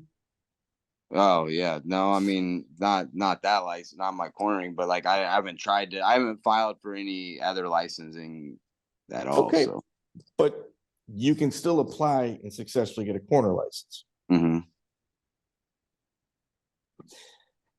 When this was all going down, it kind of seemed like the Glory MMA gym, who, dude, I respect all those guys. Like Joe Wooster. What's your opinion of Joe Wooster? Good guy, man. Great guy. Great guy. Scott Kubrith. Yeah, I know Scott. I knew Scott from back when he was doing the RFA matchmaking. So brilliant matchmaker, like one of the best matchmakers. And he's got to get like that matchmaker edge to him as well. Like it's the guy's the real deal. So you're in a gym, Brandon Moreno. Yeah. And did you get any rounds in with him? Oh yeah, yep. Yeah, I did got a couple rounds with him when he was down there, but not too crazy. I wasn't really in there as much when he was in there. So when they went after Krause's gym, did it surprise you? Yeah, man, I just don't understand. Yeah, I don't get, like, I get it, they don't know what, no one really knew what was going on, but like, I mean, yeah, it definitely surprised me. Do you feel like you've been wronged? Yeah, I mean, for sure. I'm just for 100%. I'm just ready to get on with it. You know what I mean? Like, I'm just ready to fight. So whatever that takes, that's what I'm ready to do. All the other shit can just stay in the past and do whatever it's got to do. And, that's it. Joey, what's your thoughts on this? I think he got screwed. I think he's completely been wronged. And I think they're dragging out saying pending investigation. In the meantime, you're not getting any younger. And I think you're a sacrificial lamb, and it really sucks. Yeah. And you know what's going to happen? This investigation, let's just pretend the feds are involved. I mean, if they were, somebody would have contacted you. If they haven't. So let's just pretend like it was that serious where feds get involved, where Dana White on record said that there was 0 books that actually took the action. So there's 0 victims in regards to this. Yeah. Which probably eliminates the feds from actually investigating it. I shouldn't say that. That last statement was wrong on my end. No, if there's 0 victims, 0 sports books took it, took the action. If the feds were involved, the person that was moving that line, we certainly would have heard something up until this point. They would have at least made an offer of time at which point you should never refuse that first offer. Always say yes and do whatever it is that they say to you. But with an investigation that's open and you never having had an actual hearing in regards to it, does it concern you that maybe they just kind of leave it stay open? Yeah, I mean, I mean, closed mouths don't get fed, so it's time to, you know what I mean? Like, they can't, I mean, they can't keep somebody hostage. I mean, this is like my livelihood. I got to eat no matter what. If the investigation is still going on, like, it's motherfuckers got to eat. You know what I mean? Like, it's one of those things. Like, you can investigate all you want. You're gonna find shit on me. You know what I mean, or whatever else. You know, and I know when it came to the fight, I know that Krause was guiding me to victory. There was nothing changed from the other fights. He wasn't acting any different. We were going in there to win, as well, you know, everything about that. So it's just one of those things that like, yeah, get on with it, you know? So I feel bad for James Krause. You know, like I know maybe he was a little fast and from the hip in an interview. Some could even argue, well, he did that to improve his Discord numbers, which certainly would have done that. You know, in this day and age of social media, with people kind of doing stupid shit in order to get attention to themselves, if James's idea was to do that, he certainly, you know, he would have accomplished that with a lot of new subscribers, like paying subscribers. I genuinely feel bad for the guy. Like, what's happening with him is just as devastating as it is you. Yeah, man. Yeah, like I said, you know, he's one of the best MMA minds out there. You know, it's just, you know, crazy you don't get to see it, you know. So he might be like our generation's Panama Lewis. And whoa. Don't put him in that category. Hold on, Panama let me Lewis. wait, hold on. Let me you're right, clean that up, Joe. Okay. He might be our generation's Panama Lewis in terms of like controversial corners or coaches.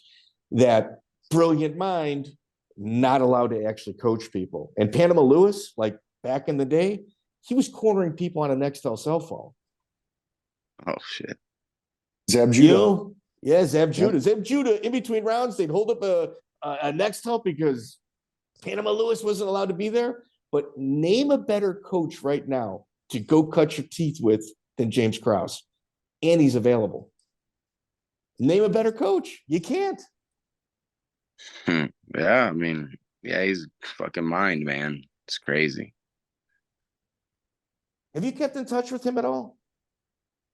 Yeah, I mean, for sure. Just, you know, not obviously you don't have the relationship, you know, coach and fighter. It's just one of those things, you know.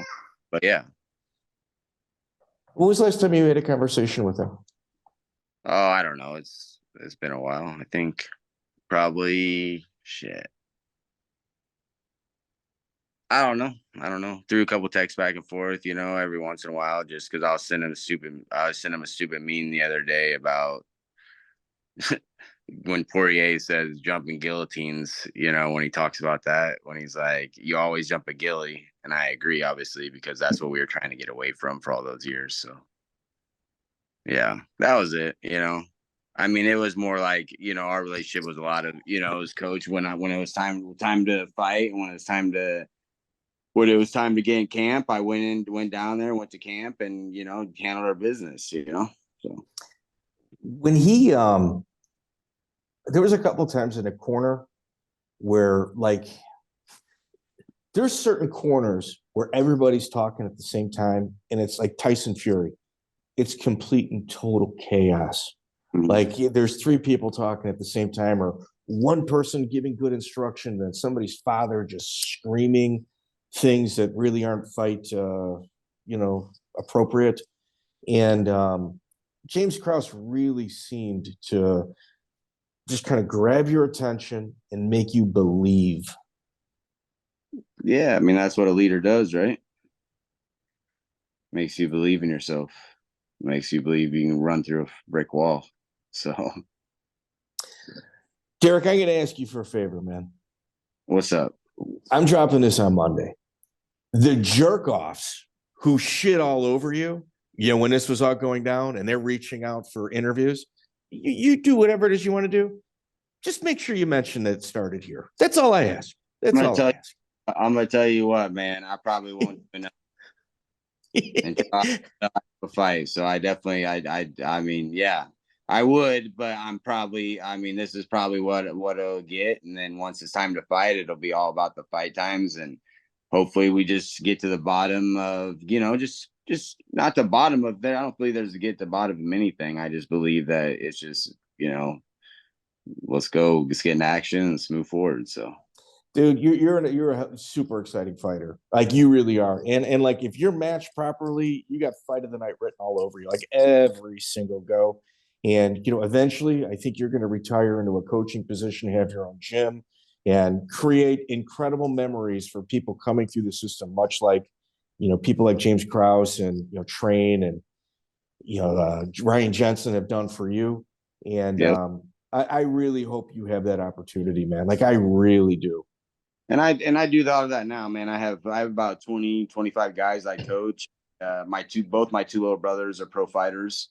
My one brother is going to fight next weekend on Dynasty Combat Sports. I think he's 9-4 right now. And then my other brother's 1-1 as a pro. So yeah, we got a good group coming up, a lot of young guys. So I look forward to that too. Man, I really hope this situation rights itself for you and everybody else involved. Like, if you're fight fixing, listen, dude, I want you to deal with the repercussions. They had a guy that was involved in an actual fight fix, got spooked in the locker room, barely wins a split decision, and he's allowed to fight again. Like, he actually was involved in a potential fight fixing and wasn't cut from their lineup. Yeah, man. Weird, right? I don't know what to even talk about when it comes to that. I just like I said, hopefully it plays out. Now I'm getting ready to fight. Hopefully, we'll just get that pass. We'll get ready to go. So, man, dude, that's the type of attitude that everybody should have.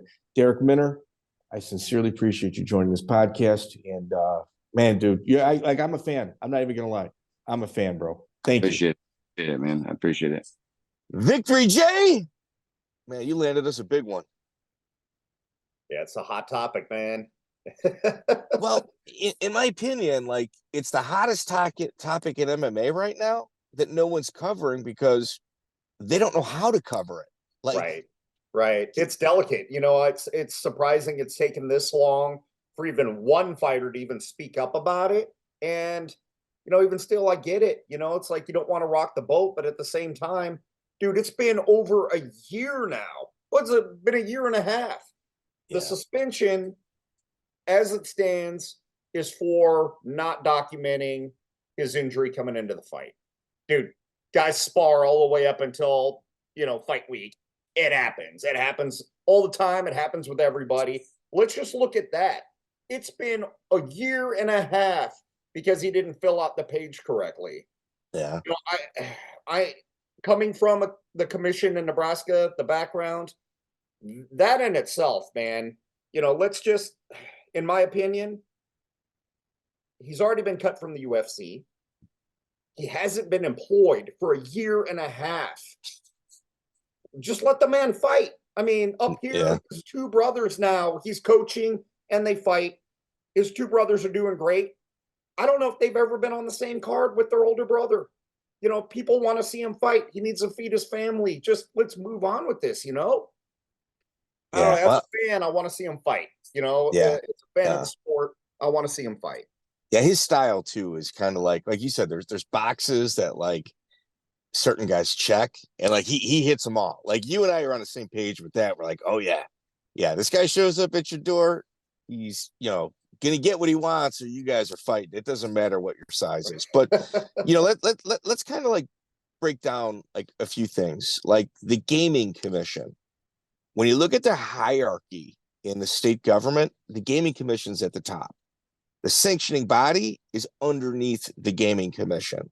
So all your lottery, your scratch off tickets, your charitable gaming, all of that is such monster money makers that they call the shots. It's the most powerful part of the government, like on the sanctioning side that deals with like the community.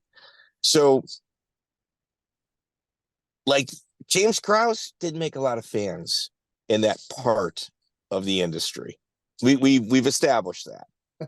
And they're the ones kind of pulling the strings right now because there is no federal investigation. And if I'm wrong, and Jay, I might be wrong.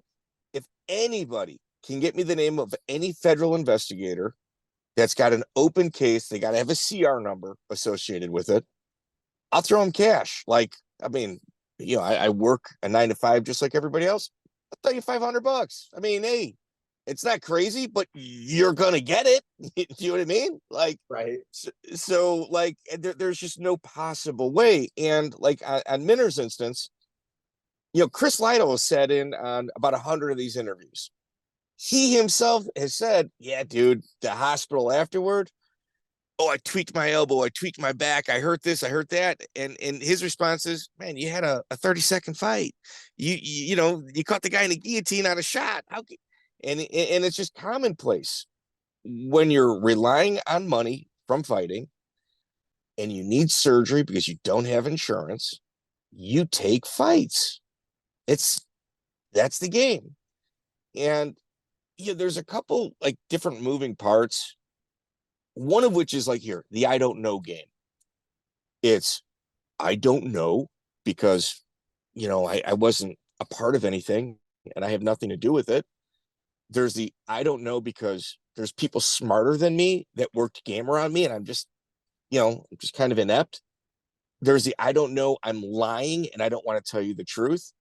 And then there's like the I don't know, and Jay, you fall into this category. There's the I don't know where, you know what, I could know, I choose not to know because it's like drama and chaos and BS and it's none of my business and it doesn't help me. And I'm going to not know because I don't want that BS or stink anywhere near me. Right. That's the smallest part of that pie chart. And that's where Minner falls in. It's his personality type. So like when these people are questioning him going, well, what about this? What about this? What about this? And he's given real short, direct answers that fulfill what it is they need to write in that little box. They're not happy with that because he's not getting rattled. It's just, and he doesn't know. Like, hey, man, I don't know. It's like he's not lying. That I think you hit it on the head with the don't know. I mean, when the guy who's allegedly being charged doesn't know what's going on with the investigation, I mean, he should be the first to know. He should be the very first to know. He's the suspect or whatever. It's like you would be the one. But I mean, I just got to go back to the fact that it's been a year and a half for that the offense that he was cited for of not listing, the injury. It happens all the time. Guys come in busted up all the time. I mean, it is a combat sport. I don't know why we need to be naive and think they're coming in immaculate condition. It's a combat sport. They fight, they get hurt coming into the fight. It's a cycle. And in a case like this, just let's shit or get off the pot, man. It's been a year and a half. At the worst, okay, let's do a sentencing. Let's say, hey, man, it's been 2 years. You get 2 years because you didn't fill out your paperwork right. Given time served. He's already been suspended for a year and a half. Let's let the man fight. His window's closing. He's aging. He's got a very short career time that he can actually do stuff with. And right now he can't do anything. That's so frustrating about this to me. Yeah. And especially because we're fans of the independent grind.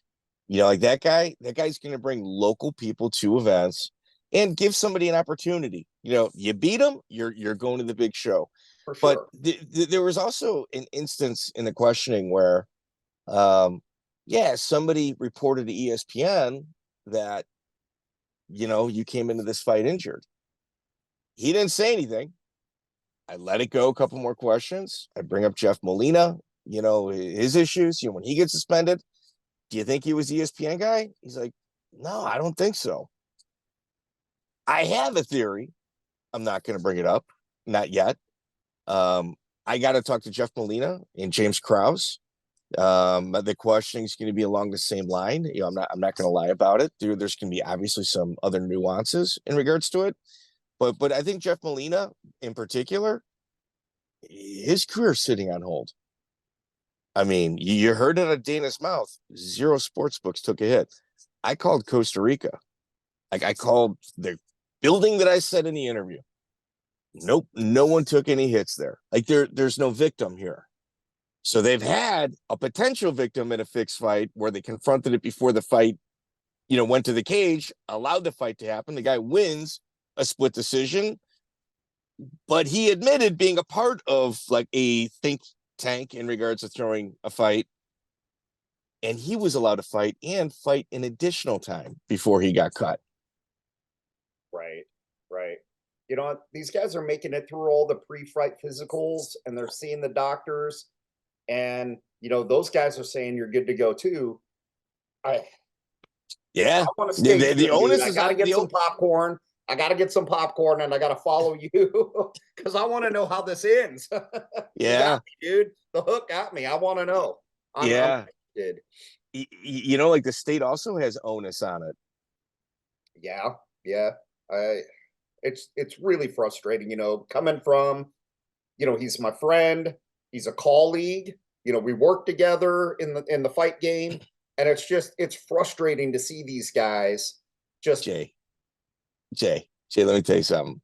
If there's this third part that I think might be one of the actual reasons, and it has nothing to do with gambling, and I really think it is. I think that's where this is. They know the people that plan this in order to take a parking space for themselves, I think I'm going to refer to it as, and it'll become clear if I get Krause on here. If I can get Krause on here and I can whittle it down to what it is my theory is, they know this was all going to come to a head. And when it blew up like this, and they're like, oh my God, hey, we got rid of the problem. We know what this is. Get him out of here. I'm good to go now. They knew eventually this was going to come to a head. And it was just when. And they've had this conversation. Like the moving parts, the people that move these parts, I think I know who it is. Like I'm not going to say it. It's right back here, but it doesn't involve gambling. That I can tell you. And I've kind of alluded to it to you off the phone. I think you and I both have seen it on the independent grind numerous times, and we know how something like that can kind of take things to levels that are shocking. And I'm going to tell you right now, like if that's the case, those guys were like, oh my God, I can't believe it's gotten this big, but we got the problem out of the way. And eventually this is going to come to a head. How do we handle it when that happens? And I'm going to tell you, they're going to be paying out. There's going to be payouts. It's going to be a long time, and it's going to be probably one of those sign here, you can disclose nothing. It's going to be one of those things.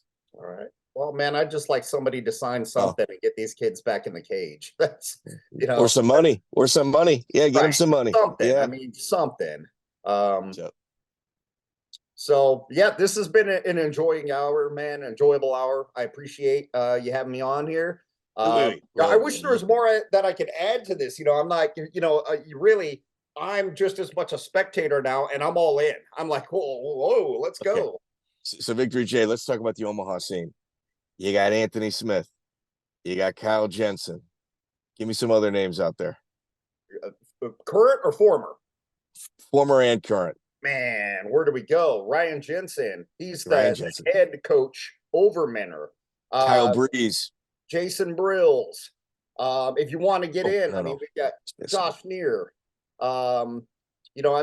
Dude, now I'm on the spot, but we could go. Justin James was one of the first to go to the UFC. So Denham. Denham's the man. First American UFC champion, Omaha. Yeah. So we've got a lot of good guys here. What I'm saying is, I think you're going to be a repeat guest on this. Houston Alexander, another one. Yes, I think you're going to be. I'd love to see what these guys are up to. I mean, Yeah. Justin James, you know, he fought Clay Guida in Clay his Guida. debut.